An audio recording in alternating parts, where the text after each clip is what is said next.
สวัสดีครับวันนี้มาดูมื้อเที่ยงกันนะครับวันนี้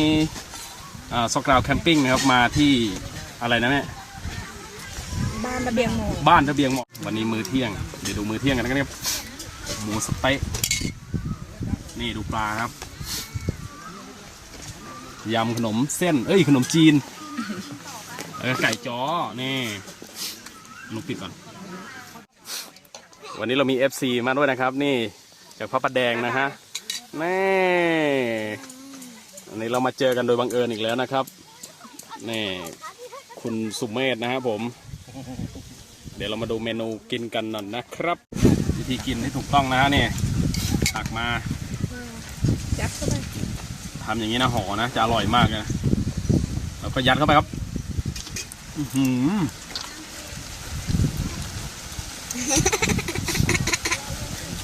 สดชื่นอ่ะสดชื่นมากครับสดชื่นคุณผู้ชมหมูสเต๊ะกินแล้วสดชื่นอ่ะสดชื่นนะเดี๋ยวชิมดูดิสดชื่นไหมโอ้โหแดงมากแดงจริงสดชื่นอ่ะต่อด้วยขนมจีนครับยำขนมจีนนี่เป็นยังไงนี่ใส่กุ้งด้วยวันนี้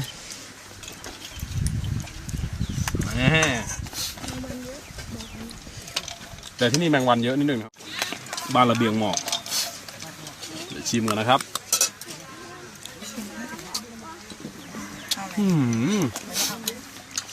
มันสดชื่นมากโอเคครับผมเดี๋ยวกินข้าวเสร็จก่อนข้าวเที่ยงเดี๋ยวพาไปเดินดูบรรยากาศรอบนอกนะครับ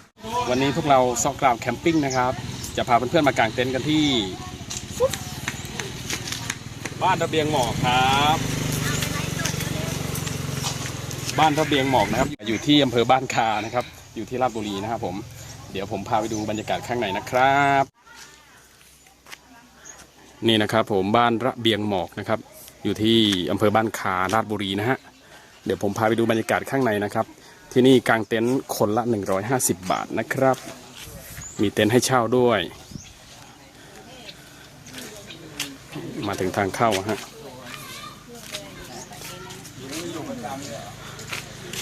มีเต็นท์ให้เช่าแล้วนะครับที่นี่คิดยังไงครับผมราคา1ท่านนะคะ480 บาทค่ะพร้อมอาหารเช้าค่ะครับถ้า2ท่านก็780พร้อมอาหารเช้าเหมือนกันค่ะแล้วถ้าเอาเต็นท์มาเองล่ะครับถ้าเต็นท์มาเองท่านละ150 บาทค่ะ100 บาทครับถ้า3 ขวบขึ้นไปไม่เสียค่ะครับผมแล้วบ้านพักล่ะครับมีตั้งแต่ราคาเท่าไหร่ครับบ้านพักมีตั้งแต่ราคา 1,500 บาทขึ้นไปค่ะถ้าจะมาที่นี่ติดต่อเบอร์ไหนครับมีเบอร์ไหมครับ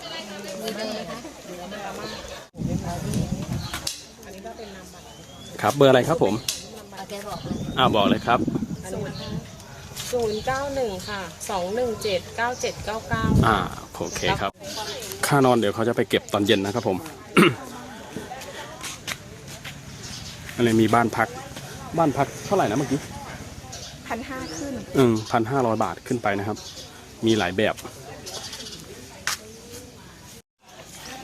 อันนี้มาดูลานกลางเต็นท์นะครับลานแรกลานข้างบนเลยวันนี้ซอกกราวกลางข้างล่างนะครับวันนี้เดี๋ยวพาไปดูนะครับที่นี่บรรยากาศนี่สุดยอดนี่ลานบนนะครับ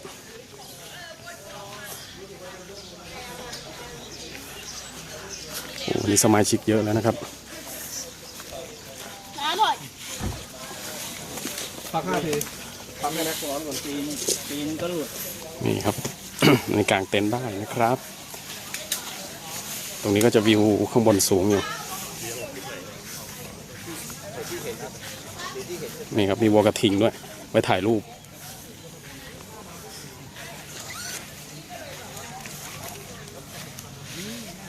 ลานข้างบนก็จะประมาณนี้ครับผมนี่บ้านระเบียงหมอกราชบุรี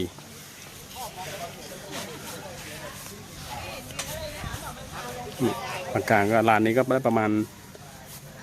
5-6 เต็นท์ถ้าเต็นท์หลังใหญ่ๆนะครับนี่ลานนี้ก็จะได้วิวที่แบบสูงสุดเลยครับผมนี่ครับผมลานข้างบน โอ้ถ้าหน้าหนาวนี่ผมว่าจะสวยมากเลยนะครับที่นี่ นี่ครับผมดูบรรยากาศข้างบนสวยครับผมเดินลงมาอีกชั้นหนึ่งก็จะเป็นลานกลางเต็นท์ลานที่2ที่ผมให้ดูเมื่อกี้นี่ครับผม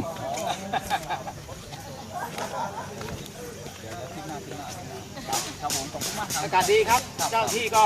ดีครับที่กลางเต็นท์ริม นี่ครับผม หาตลอดเลย มันเป็นลานที่2สนามหญ้าดีเลยครับ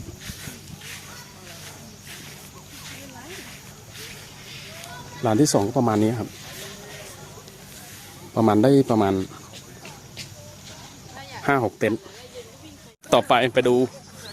ลานที่3นะครับลานที่3นี้ตรงนี้จะเป็นแบบแปะนี่ก่อน นี่ลานที่3โอ้บรรยากาศดีครับที่นี่เพื่อนๆตรงนี้ก็จะติดตรงนี้ก็จะเป็นสนามเด็กเล่นสามารถกางเต็นท์ได้เล็กๆเนี่ยตรงนี้ได้ประมาณ 2-3 เต็นท์กระจุกกระจิกเนี่ยครับผมข้างบนนี้จะเป็นลานอเนกประสงค์ไว้จัดงานงานเลี้ยงแต่เมื่อกี้ถามอาม่าบอกว่ากางเต็นท์ได้นะครับเนี่ยครับอาม่าเจ้าของเนี่ยครับดูสิ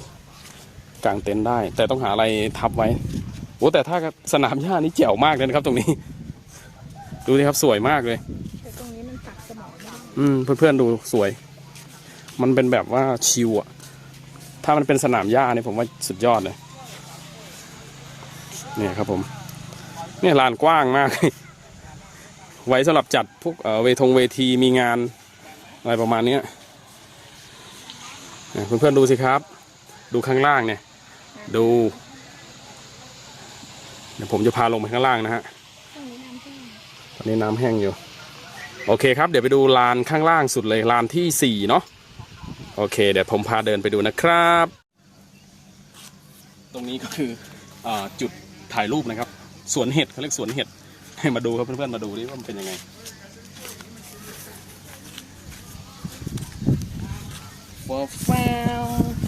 นี่ครับผมไว้ถ่ายรูปจุดถ่ายรูปเขา โอเคอะไปลงไปดูข้างล่างกันเถอะเพื่อนๆลานที่4นะจ๊ะอันนี้เป็นลานที่4เพื่อนๆสามารถขับรถลงมาได้เลยนะครับเนี่ยครับผมขับลงมาอันนี้ลานที่4เป็นลานสุดท้ายเพื่อนๆก็เอารถลงของปุ๊บลงของแล้วก็เอารถมาจอดข้างบนตรงนี้ตามซอยข้างเนี่ยเราก็จอดได้โอเคครับไปดูกันข้างล่างปะ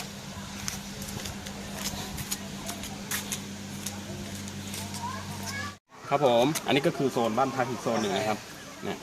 ตรงนี้จะเริ่มใกล้สระว่ายน้ำแล้วสำหรับเพื่อนๆที่พาเด็กเล็กเด็กๆมาตรงนี้นอนรีสอร์ทตรงนี้เดินไปก็ลงน้ำได้เลยนะฮะนี่ครับผมเป็นที่จอดรถสำหรับเพื่อนๆที่มากางเต็นท์เนาะกางเต็นท์ลานที่4เนี่ยถ้าเราเอาของลงปุ๊บเราเอารถมาจอดตามซอยนี้เลยครับที่เขาจัดไปให้แต่ค่อนข้างจะชันนะเพื่อนๆที่มือใหม่เนี่ยถ้าเป็นมือใหม่อะไรก็ใช้ความระมัดระวังด้วยเนาะรถโหลดรถอะไรก็อาจจะชนก็ระมัดระวังกันนิดหนึ่งดูตามสมเหตุสมผลของตัวเองดูสมรรถนะของรถตัวเองเนาะโอเคครับมาไปดูลานที่4ก่อนนะครับลานที่4นี่สมาชิกเยอะนะฮะลานที่4ก็จะประมาณนี้เดี๋ยวผมพาดูหมดเลยแล้วกันเพราะลานก็ไม่ค่อยกว้างเท่าไหร่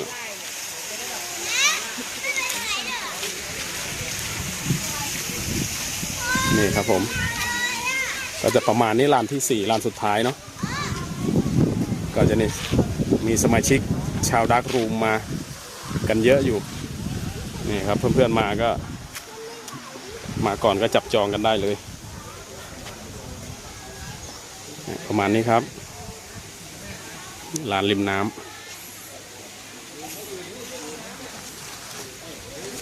เดี๋ยวผมพาเดินดูไปถึงสุดนู่นเลยแล้วกัน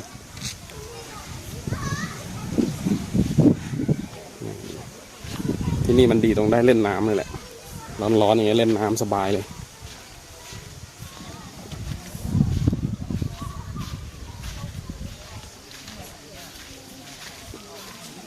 ก็จะสุดตรงนี้แหละครับก็จะสุดประมาณตรงนี้ได้ประมาณ6-7 เต็นท์มั้งเนี่ยครับผมถึงประมาณนี้แหละ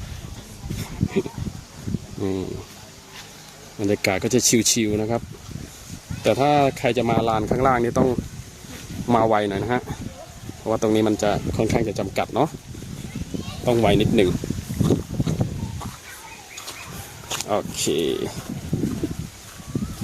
เดี๋ยวไปดูสระว่ายน้ำกันดีกว่าไปเล่นน้ำกันดีกว่าไปว่าตอนนี้เราส่งเด็กๆไปแล้วนี่ครับที่นี่มันเก็บ150 บาทเล่นน้ำได้ด้วยใส่ชุดยังไงก็ลงได้นี่ครับเล่นน้ำกันโอ้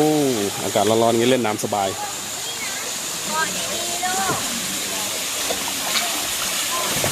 นี่อันนี้คุ้นๆเลยครับคนนี้ดูนะครับโอ้น้ำเย็น สดชื่นสดชื่นครับผมมันสดชื่นครับอะตอมไปไหนอะตอมมานี่นี่ครับโอ้น้ำใสมากสบายครับที่นี่มีที่เล่นน้ำด้วยโดดสิลูกโดดสิโอ้โห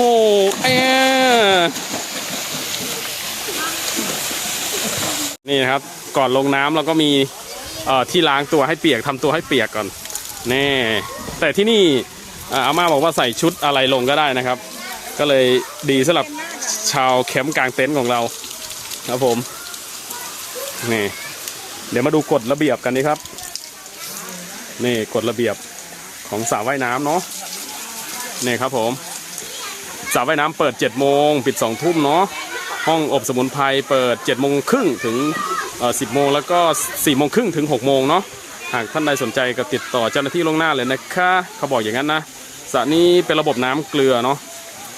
สระมีความลึก 1.10 เมตรและลึกสุดก็ 1.50 เมตรนี่ครับผมประมาณนี้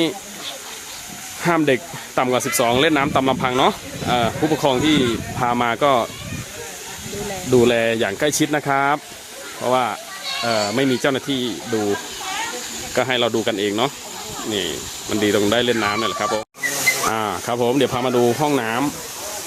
ำตรงสระว่ายน้ำเนาะเผื่อเพื่อนๆกางเต็นท์ก็ใช้ห้องน้ำนี้ได้นะครับเนี่ยห้องน้ำก็โอเคสะอาดเลยนี่ครับผมมีฝักบัวให้นี่สะดวกสบายเลยครับห้องน้ำอยู่ตรงนี้เอง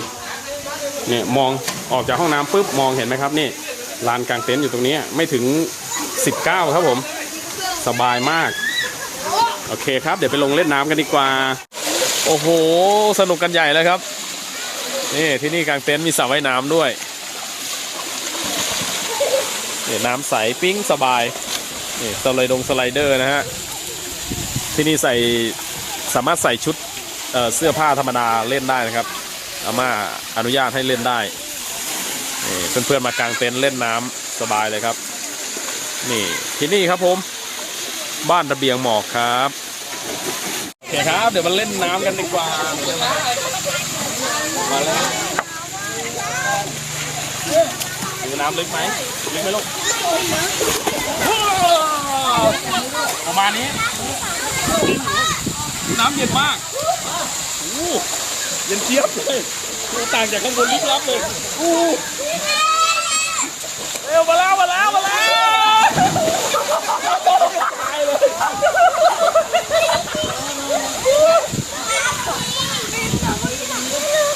เบาน้ำบานเลยมาดิลูกเดินเข้ามาเลยตรงนี้เด็กก็ต้องระวังนะครับประมาณนี้ตรงนี้ลึกอยู่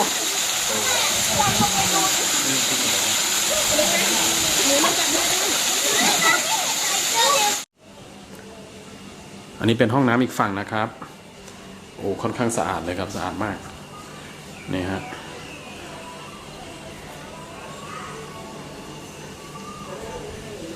สะอาดมากเลยเดี๋ยวไปดูห้องน้ำกันดีกว่า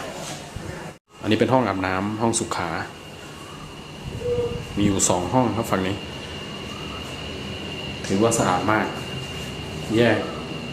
เปียกแยกแห้งนะครับมีเครื่องทำน้ำอุ่นนั่นนะฮะแล้วก็มีนี่แชมพูมีสบู่เหลวมีให้เลยนะครับให้เพื่อนๆมาก็ตรงนี้สบายเลยมีชักโครกให้ประมาณนี้ครับผมอันนี้เป็นวิวหน้าห้องน้ำนะครับผมวิวสวยมากเลยถ้าหน้าน้ำมาผมว่าน่าจะสวยมากที่นี่บ้านระเบียงหมอกดูนะครับบรรยากาศสุดยอดครับเดี๋ยวไปเจอกันอาหารเย็นนี้นะครับว่าพวกเราจะกินอะไรนะครับผมบรรยากาศค่ำคืนนะครับพี่เพื่อนๆครับผมนี่ครับผมโอ้โหดูไฟมีไฟด้วยพับยังก็อยู่ผับยังไงอย่างนั้นเลยนี่ครับผมระเบียงหมอกใครที่จะมาแคมปิ้งนะผมว่ามันเวิร์กมากเลยนะครับมันเวิร์กมาก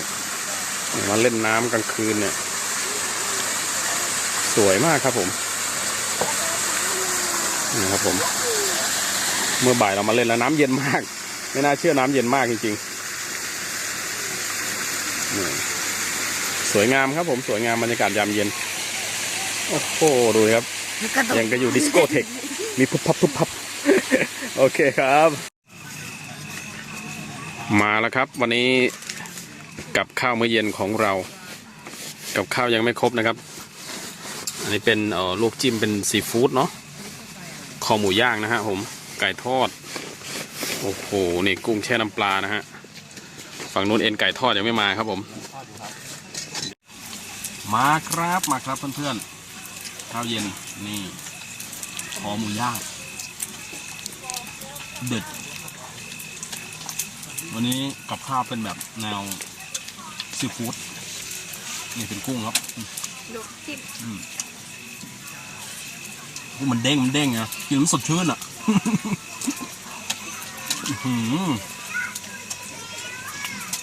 สุดยอดครับผมเป็นไอเดียนะเผื่อใครไปแคมปิ้งเนี่ยจากเมนูเนี้ยซีฟู้ดทะเลโอเคครับผมนี่ตัวนี้เป็นต้มยำรังไข่มาดูครับเนี่ยมาเป็นลังอ่ะเนี่ยไข่จะกินไข่ดูนี่เป็นยังไงบ้างสดชื่นไหม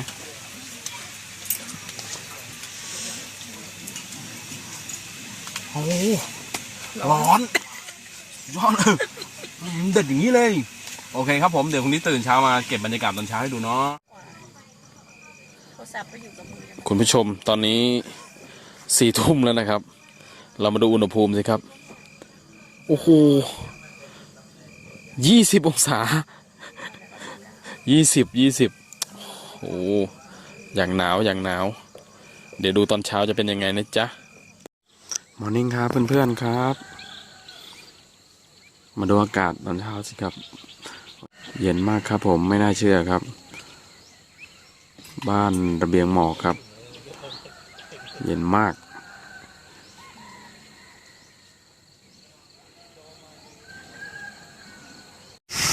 ครับผมแล้วก็ขอจบคลิปเพียงเท่านี้นะครับที่อะไรนะบ้านระเบียงหมอกอำเภอบ้านคาราชบุรีนะครับโดยรวมนี่ถือว่าโอเคมากครับห้องน้ำสระว่ายน้ำมีให้เล่นอากาศ 15-16 องศาเมื่อคืนเย็นสบายมากครับผมกลางวันนี้ร้อนลมแรงอยู่นะครับยังไงเพื่อนๆที่จะมา